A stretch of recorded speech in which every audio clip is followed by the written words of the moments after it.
quick. Okay.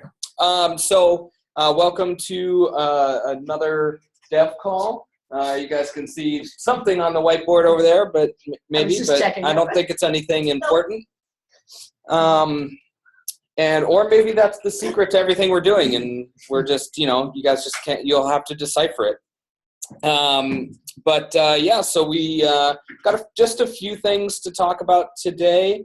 Honestly, it might be a really quick dev call, but hey, depending on if you guys have tons of questions, great. If not, then we'll go over what we have to go over, and we'll call the day. So we have a real treat today. We have Jim and Dave in the same office as us. So welcome, Jim and Dave, to our awesome office here in Mountain View. And you're welcome for us blessing you with our presence. Yeah, of course. Thank you. Yeah, thank you so much for being here. Couple kind of like administrative details type things. One is the last dev call we did mention that we were going to do the Atom plugin beta. Unfortunately, at the moment, there is a very annoying and also blocking bug that is basically causing us not to be able to push that out at the moment.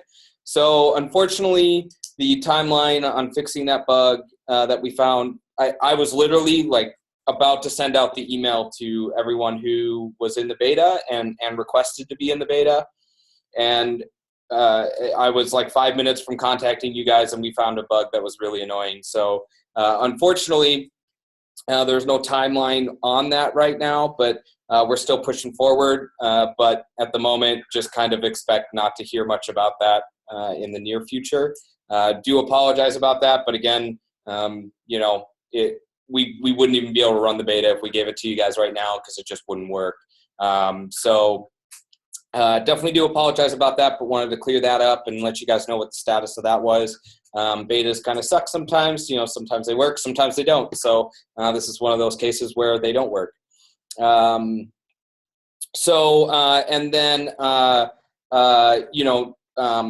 Just kind of getting into some of the things we want to talk about today. We have been working really hard on the mobile app. So I just want to let you guys know that is a big priority of ours at the moment. And we have kind of this task force internally for mobile app issues. So from a developer's perspective, I think what could help us the best at the moment, kind of get that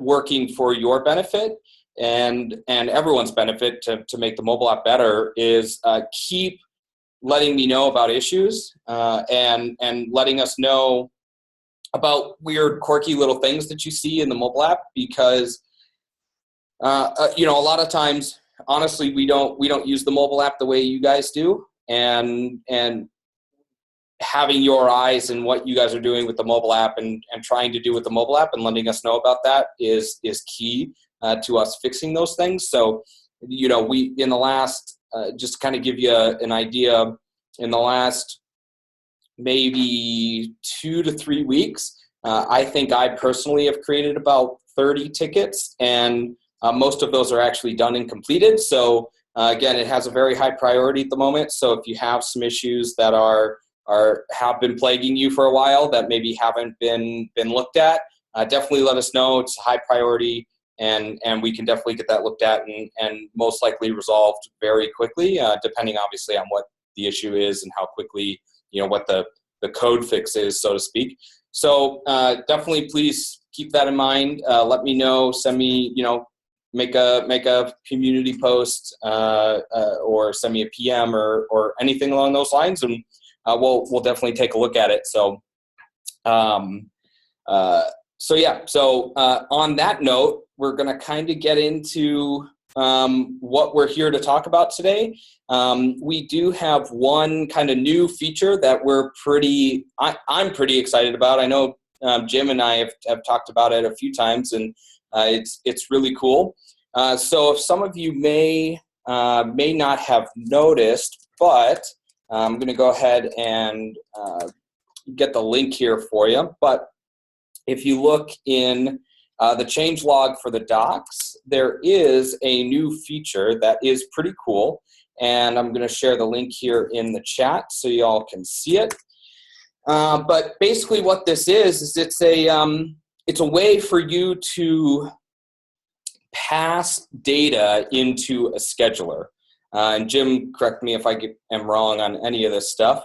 But basically what it is it allows you to collect data in a method somewhere. And normally what you would have to do to get access to that data outside of that method you'd need to put it in state or directly send it into the method immediately, right? You can't really wait any amount of time unless you put it into state. So sometimes that's a necessary thing, and you want that data to stick around for days and days and days, and that's a place where state is really useful. Where this new feature is trying to lend itself to is really being a way for you to not have to store data, but temporarily store it basically in the scheduler method itself, and send that to whatever routine or whatever you're running instead of storing it in state for a short duration. So it's really cool. Honestly, it's super, super, super simple. I do have an example here, and I'm going to go ahead and show that to you. Does anyone, I've been kind of rambling on for a little bit, does anyone have any questions before I move on and show you guys an example, or are we good to move on?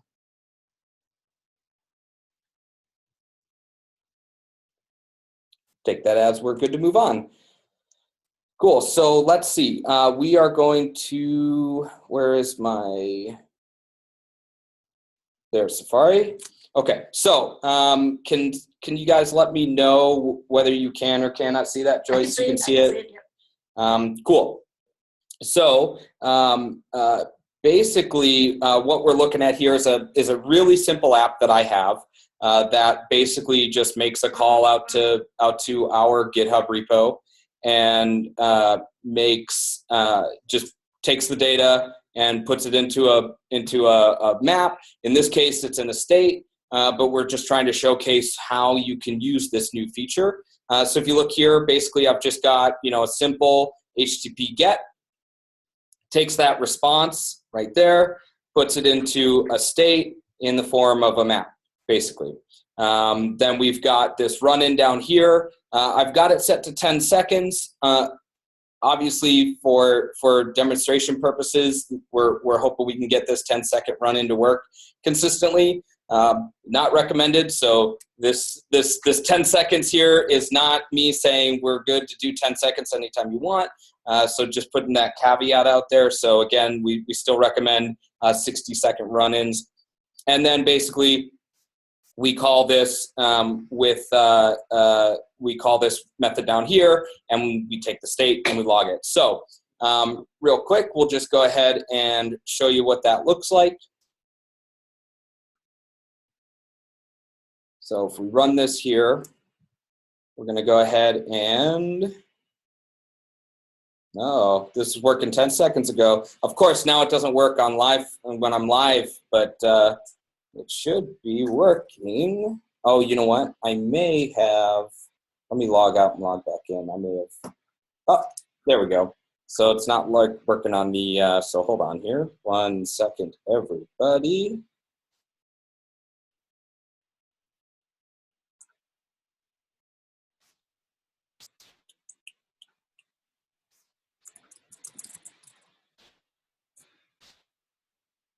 All right, let's try this again.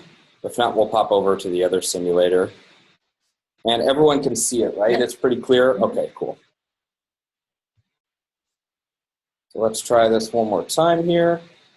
Okay, so there we go. I probably just lost my session. So basically it's just, again, this is that first log where it's putting it into basically just a state. And then if you look down here, we've ran process PR data, that method down there, and we take the data and we just log it again. Again, super simple, obviously, just to showcase what we're looking at. And so what we can do now is we can say, okay, listen, I actually don't need to store this data all the time. What I need to do is I just need access to it 60 seconds later because I want to see if the PR got closed when I tried to close it or something. You want to make some sort of a check or something against that request.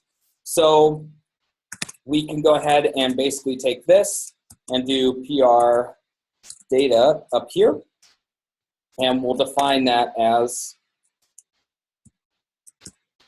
a map. And we can go ahead and get rid of this state. So we've already defined PR data. And then we can go ahead and just say, all right, instead, I just want to put this into the map. Again, super simple stuff. So we'll get rid of this state data here. And this is where it gets interesting, or this is where the new API is, so to speak.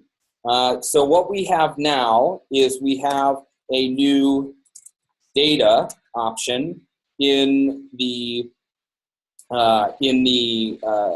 scheduler, and I believe, Jim, it's run in, schedule, run once, run every X hours, run every X minutes. Those are the functions that allow it, right?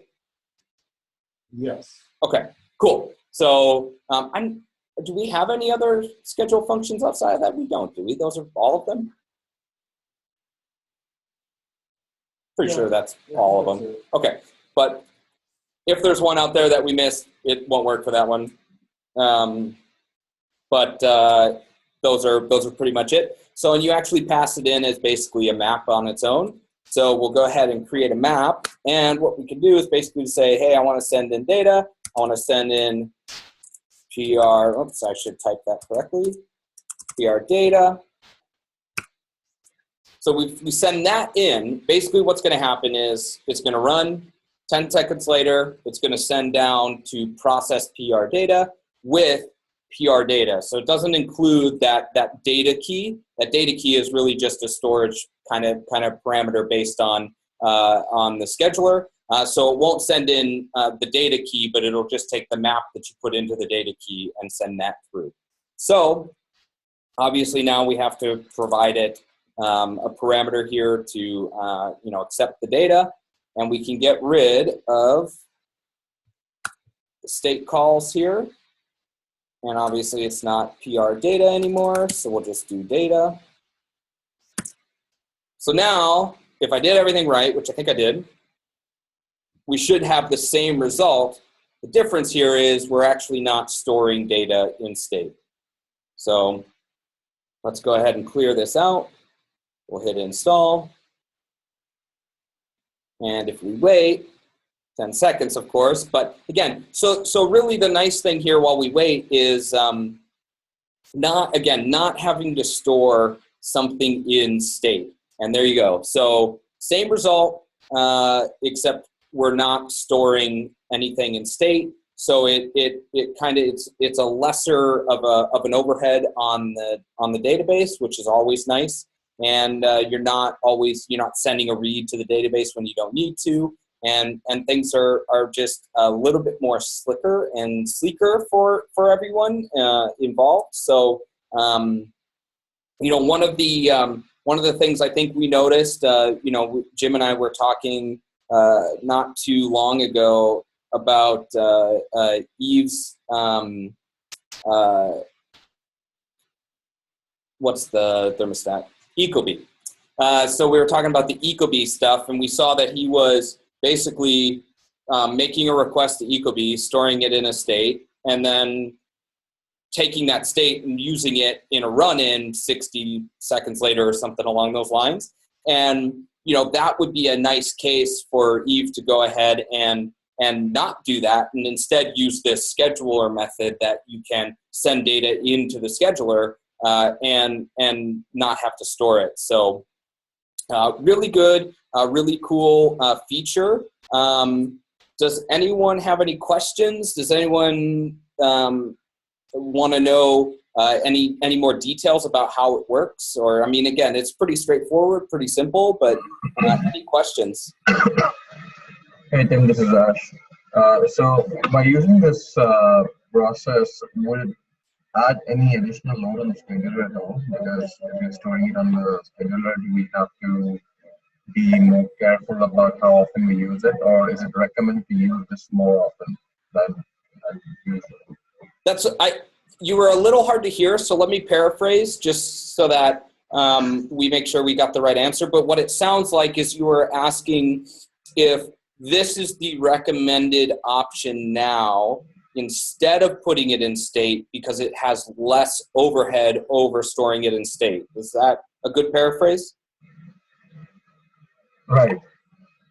That's a valid statement, right, Jim? Okay, I just wanted to verify with Jim before I said yes, but 100% yes. So if you are doing something like this where you were storing it in state before, we 100% want you to use this new method because of specifically basically that reason that it's much easier from a holistic view when you do it this way over doing it with a state store.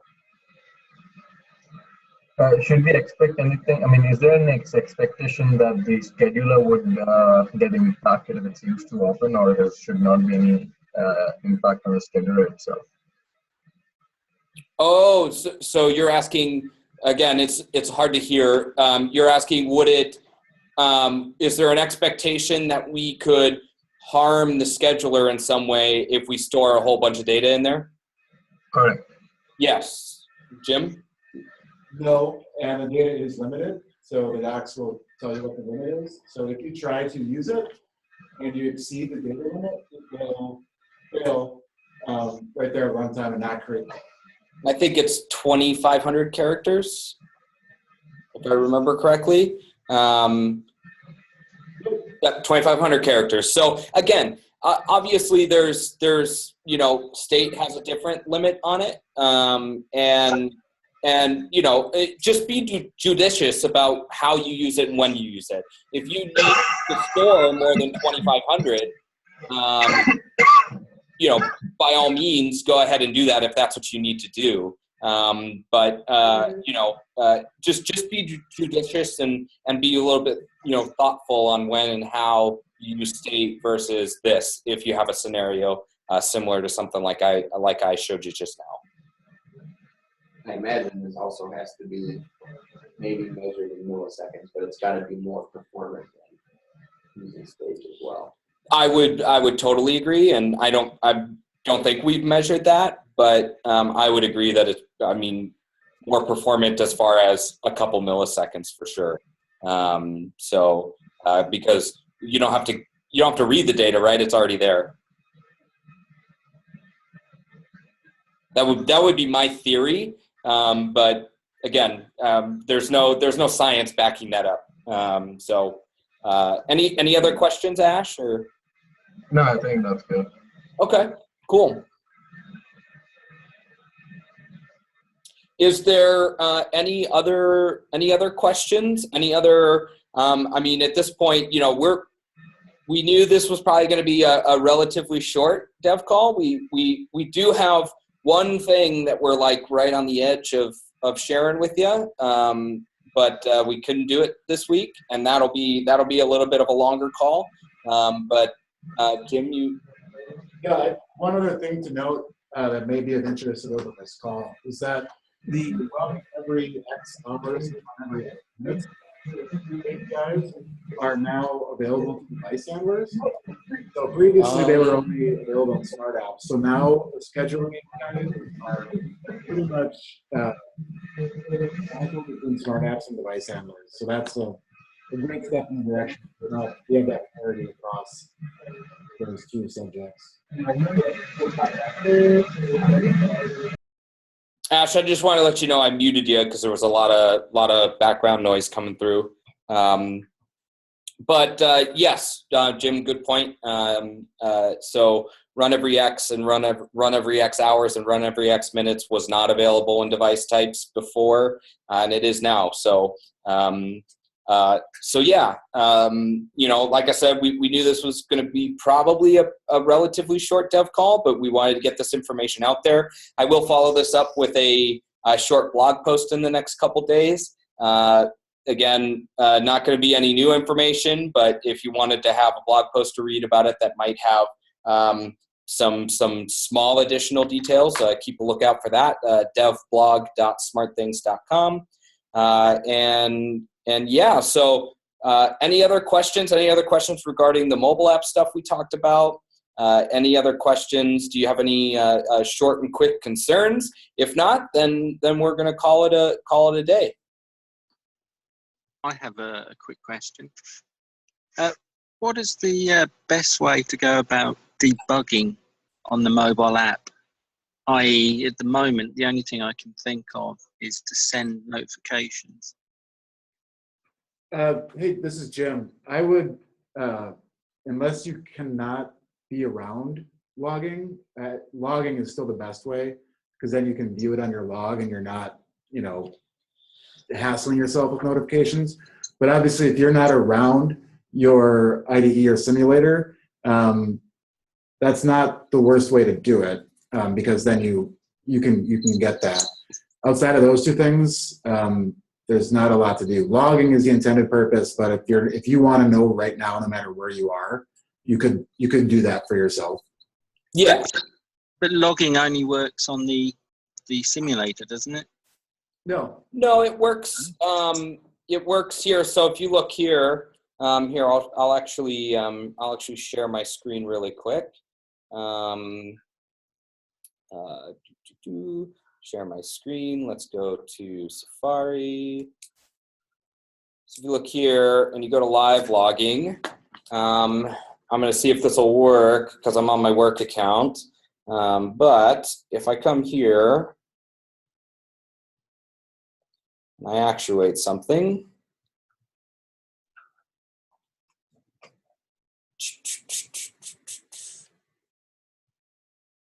our Wi-Fi is not very fast. Okay, so that's not going to work because I'm on my work account, but let me show you this here really quick. So this would work if your smart app's installed through the mobile device or whatever. But if you come here and you go to live logging, if we run this app again and we trigger it, we come over here to logs, you'll notice that all the logs are here. Now I don't know if you've seen this before or not, so I just wanted to show you just in case you didn't. But they're honestly, other than the method of installation, there's no difference between installing it through the IDE and installing it through the mobile app. They're installed the same way, just the method you use is different, if that makes sense. Yeah, that will work. I didn't realize that's what that was, so that will work great for me. Thank you. Okay, cool, awesome. Yep. Any other questions? Any other concerns? Any other? I mean, we're here, but like I said, if we don't get anything, we'll shut her down. Tim. Yep. I was just wondering, I sort of submitted my device handler now over a month ago, so I'm still sort of waiting for some stuff back on that. You guys still got that on hold? Is this Cameron? Yeah. Yeah. So yeah, I just talked to Garrett, and I believe you have Garrett and Jody that you have some contact with. Is that correct? I may just speak to Garrett, but okay. I haven't heard of a Jerry guy. But so I believe he said that he was talking to Jody last, and that he wanted to have Jody take a look at something. But I think what he was looking for most recently, and I was going to send you a message when I got some more details from him, but the last thing I heard was that, that he was looking for more specifics from you. I'm not I was asking him what the specifics were, and I haven't heard that back yet. So if you want to wait, if not, if you want to kind of try and figure out what those specifics are that Garrett's looking for, by all means. But I will try and find out what those specifics are, and we'll try and get things moving forward for you. Yeah, that's fine. It's just basically we've got some. It's quite sort of a weird sort of thing anyway, so it's going to be quite hard to explain. Obviously, I did message him a long time ago now saying if he could do a quick call, like quick video call, that'd be great. But yeah, I think he's for the help anyway. Hop on a call with you or something as well. So I'll give him another day, because I think I asked him yesterday. I'll give him another day to get back to me, and if I don't hear from him, I'll poke him again, and that's what I do. I just poke people around here and tell them to do stuff. Thanks a lot. Looks good. The new features, like it. Yep, anytime. Cool. Any other questions or concerns or? I've got a quite specific one. It might be an issue with the simulator, but when I'm just taking a requesting an input of modes, so capability mode, I'm getting null come back. And then what I did is moved it to the mobile app where I do get a map back. But when I try and search that map for it.name, it says name property is not valid. So I'm struggling to figure out what's going wrong there. Okay. So I'm doing a mode.any for it.name equals, and it says name is not a property. Do you want to field this, Jim? Sure. This is Jim Cameron. This Cameron? No, this is Ivan, right? Ivan. Yeah. Oh. Yeah. Hey, Ivan. So first thing is that there are inconsistencies with the simulator and the mobile app. I recommend using the simulator quickly and trying to see if it can field out stuff, but immediately going to your mobile app really to get your testing down, because unfortunately with the inconsistencies, it's easy to bang your head against the wall and think, what am I doing? And then it works differently in the mobile app. So that first part, yes, there are inconsistencies and issues with the simulator not behaving like the mobile app. So go to the mobile app. The second part, what you could try is, so it sounds like the modes that you're getting aren't an instance of the mode wrapper or the mode class. If it's telling you if that name doesn't exist, maybe they're coming back as strings in this case. We can take a look and verify what that behavior is and what's going on there. I saw you have a forum post out there. What would be super helpful for us is if you could create like a very isolated example showing that, like just a little input and like the log, and exactly the problem, so that we can just grab it and install it like really quick, verify it. So I can't solve that problem yet, but I have this feeling that you're getting back strings in the array that are the mode names instead of an object. That's what it sounds like. Yeah. Okay, yeah, I'll put that together. I can make it work by just comparing it to the string value or the mode I'm looking for. So maybe it is a string. Does that make sense? And I think the issue here for us is that we need to figure out if just verify that that's wrong, maybe. Right, because that might be what we're expecting to happen, but it also might not be what we're expecting to happen, and we need to figure out whether it returning as a string is what we expect to happen, and if that's the case, then we just need to make it clearer for you. I assume we don't want it returning as a string, but if that's what's happening, our goal is to figure out what the right thing is to happen, and then either document the right thing or fix it so it matches the documentation. I think you used the example in the documentation, right? Yeah, that's right. Yeah, and the example is to compare it.name, Right. so it should be an object, right? Yeah. Yeah. So it sounds like we just need to quickly verify that it's changed and it's an error, and we'll pass on that to engineering for a fix. Yep. Good question. Yeah. These are the things that we like to kind of sniff out and figure out what what is happening and what's going on. So thank you so much. Keep them coming if you got them.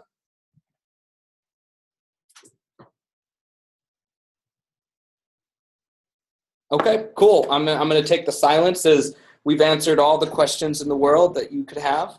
And our jobs are done, so I can go home for the day. No, I'm kidding. But for real, I know asking questions here on the fly can be relatively difficult.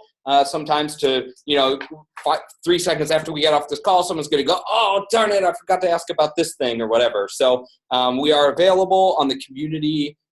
Please, at us in a forum post that is, one of the things I think is my goal is to kind of go through and find things that have been out there for a little bit and actually start fixing them and working on them. And so if there's an old forum post out there that you created 6 years ago and we never looked at it, get our attention and we'll look at it, send us a PM.